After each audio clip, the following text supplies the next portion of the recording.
ನಮಸ್ಕಾರ. ಜಸ್ಪ್ರೀತ್ ಬುಮ್ರಾರವರ ಬೌಲಿಂಗ್ ಬಿರುಗಾಳಿಗೆ ಇಂಗ್ಲೆಂಡ್ ಆಲ್ಔಟ್. ಓಲಿ ಪೋಪ್ ರವರ ಶತಕದಬ್ಬರ ತಕ್ಕ ತಿರುಗೇಟು ನೀಡಿತು ಆಂಗ್ಲನ್ನರು. ಭಾರತಕ್ಕೆ ಆಸರೆಯಾಗಿ ನಿಂತ ರಾಹುಲ್. ಹಾಗಾದರೆ ಸುದ್ದಿಯ ಸಂಪೂರ್ಣ ಮಾಹಿತಿ ಏನು? ಅಷ್ಟಕ್ಕೂ ಇಂಡೋ ಹಾಗೂ ಇಂಗ್ಲೆಂಡ್ ನಡುವಿನ ಮೊದಲ ಟೆಸ್ಟ್ ಪಂದ್ಯದ 3ನೇ ದಿನದಾಟ ಹೇಗಿತ್ತು ಗೊತ್ತಾ? ಹೀಗೆ ಇದರೆಲ್ಲದರ ಬಗ್ಗೆ ಈ ವಿಡಿಯೋದಲ್ಲಿ ಕಂಪ್ಲೀಟ್ ಆಗಿ ತಿಳಿಸ್ಕೊಡ್ತಾ ಹೋಗ್ತೀನಿ. ಆದ್ದರಿಂದ ದಯವಿಟ್ಟು ಈ ವಿಡಿಯೋವನ್ನ ಕೊನೆವರೆಗೂ ನೋಡಿ.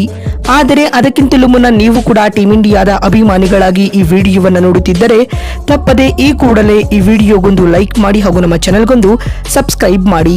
ಹೌದು, ಲೀಡ್ಸ್ ಟೆಸ್ಟ್ ಪಂದ್ಯದ 3ನೇ ದಿನದಾಟವನ್ನ ಮಳೆಯಿಂದಾಗಿ ನಿಗದಿತ ಸಮಯಕ್ಕೂ ಮುನ್ನವೇ ಅಂತ್ಯಗೊಳಿಸಲಾಗಿದ್ದು, ವೇಗಿ ಜಸ್ಪ್ರೀತ್ ಬುಮ್ರಾರವರ ಅದ್ಭುತ ಬೌಲಿಂಗ್ ನಿಂದಾಗಿ ಇಂಗ್ಲೆಂಡ್ ತಂಡವನ್ನ 465 ರನ್ಗಳಿಗೆ ಆಲ್ಔಟ್ ಮಾಡಿದ ಟೀಂ ಇಂಡಿಯಾ ಇದೀಗ 2ನೇ ಇನ್ನಿಂಗ್ಸ್ ನಲ್ಲಿ ಆರಂಭಿಕ ಆಟಗಾರ ಕೆಎಲ್ ರಾಹುಲ್ ಅವರ ಅದ್ಭುತ ಬ್ಯಾಟಿಂಗ್ ಆಧಾರದ ಮೇಲೆ 96 ರನ್ಗಳ ಮುನ್ನಡೆಯನ್ನ ಸಾಧಿಸಿದೆ.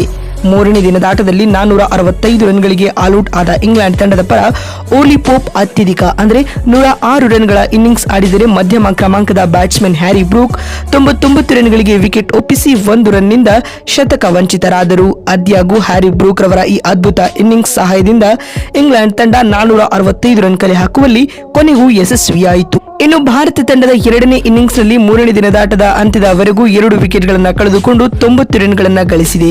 ತಂಡದ ಪರ ಕೆಎಲ್ ರಾಹುಲ್ 47 ರನ್ಗಳೊಂದಿಗೆ ಅಜೇಯರಾಗಿ ಉಳಿದಿದ್ದರೆ ನಾಯಕ ಶುಭ್ಮನ್ ಗಿಲ್ 6 ರನ್ ಬಾರಿಸಿ 4ನೇ ದಿನದಾಟಕ್ಕೆ ಬ್ಯಾಟಿಂಗ್ ಕಾಯ್ದಿರಿಸಿಕೊಂಡಿದ್ದಾರೆ. ಮೊದಲ ಟೆಸ್ಟ್ ಪಂದ್ಯದ 2ನೇ ದಿನದಾಟದಂದು ಅದ್ಭುತ ಶತಕ ಗಳಿಸಿದ ಉಪನಾಯಕ ಓಲಿ ಪೋಪ್ 3ನೇ ದಿನದಂದು ತಮ್ಮ ಖಾತೆಗೆ ಕೇವಲ 6 ರನ್ ಸೇರಿಸಿ ಪ್ರಸಿದ್ಧ ಕೃಷ್ಣಾಗೆ ಬಲಿ ಆದರು.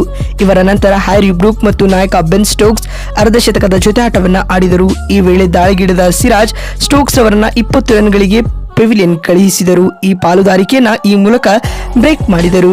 ನಂತರ ಜೊತೆಯಾದ ಬ್ರೂಕ್ ಹಾಗೂ ಜೇಮಿ ಸ್ಮಿತ್ ಇಂಗ್ಲೆಂಡ್ ಇನ್ನಿಂಗ್ಸ್ ನಿಭಾಯಿಸಿದರು. ಊಟದ ವಿರಾಮದ ನಂತರ ಪ್ರಸಿದ್ಧ ಕೃಷ್ಣ ಜೇಮಿ ಸ್ಮಿತ್ ರವರಿಗೆ ಪೆವಿಲಿಯನ್ ಹಾದಿ ತೋರಿಸಿದರು. ಈ ಮೂಲಕ 73 ರನ್ಗಳ ಪಾಲುದಾರಿಕೆಯನ್ನ ಮುರಿದರು. ನಂತರ ಹ್ಯಾರಿ ಬ್ರೂಕ್ ಕೂಡ 99 ರನ್ ಗಳಿಸಿ ಪ್ರಸಿದ್ಧ ಕೃಷ್ಣರವರಿಗೆ ಬಲಿಯಾದರು.